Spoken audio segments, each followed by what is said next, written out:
নারী সাংবাদিককে বেফাঁস মন্তব্য করে আবারও ব্যাপক সমালোচনার জন্ম দিলেন মার্কিন প্রেসিডেন্ট ডোনাল্ড ট্রাম্প। গেল সপ্তাহে ব্লুমবার্গের ওই সাংবাদিককে পিগি বা শুয়োর বলে সম্বোধন করেন তিনি। শুরুতে তেমন গুরুত্ব না পেলেও ইস্যুটি প্রকাশ্যে আনেন সিবিএস নিউজের সাংবাদিক জেনিফার জেকবস। এরপর থেকেই তোলপাড় চলছে ওয়াশিংটন জুড়ে। অন্যদিকে এটিকে প্রেসিডেন্টের সরলতা বলে আখ্যা দিয়েছে হোয়াইট হাউস। বিজলি কেবলসের স্কিন কোটেড ইনসুলেশন আগুন প্রতিরোধী। বিজলি কেবলস, নিরাপদ আজীবন।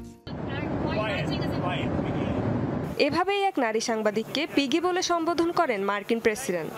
গেল সপ্তাহে কুখ্যাত যৌন অপরাধী জেফ্রি এপস্টেইন ইস্যুতে প্রশ্নের জবাবে এমন বেফাঁস আচরণ ট্রাম্পের।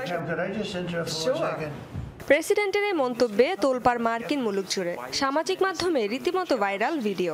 এই ইস্যুতে প্রশ্নের মুখে ঘটনাটিকে নিছকই প্রেসিডেন্টের সরলতা ও স্বচ্ছতা বলে আখ্যা দিয়েছে হোয়াইট হাউস। প্রেসিডেন্ট সবার সাথেই খুব খোলামেলা ও সৎ। আপনারা নিজেরাই তা দেখেছেন। তার এমন সরলতার জন্য মার্কিন জনগণ তাকে আবার নির্বাচিত করেছে। এপস্টেইন ইস্যুতে মার্কিন প্রশাসনের বিরুদ্ধে রটানো হচ্ছে গুজব। এই দাবি তুলে ট্রাম্পের সাফাই গাইতেও দেখা যায় হোয়াইট হাউসের এই প্রতিনিধিকে। ভুয়া খবর দেখলে তা তুলে ধরেন তিনি। সাংবাদিকরা যখন তার অথবা তার প্রশাসন সম্পর্কে মিথ্যা তথ্য ছড়ান, তখন তিনি স্বাভাবিকভাবেই বিরক্ত হন। তবে একই সঙ্গে তিনি ইতিহাসের সবচেয়ে স্বচ্ছ প্রেসিডেন্ট।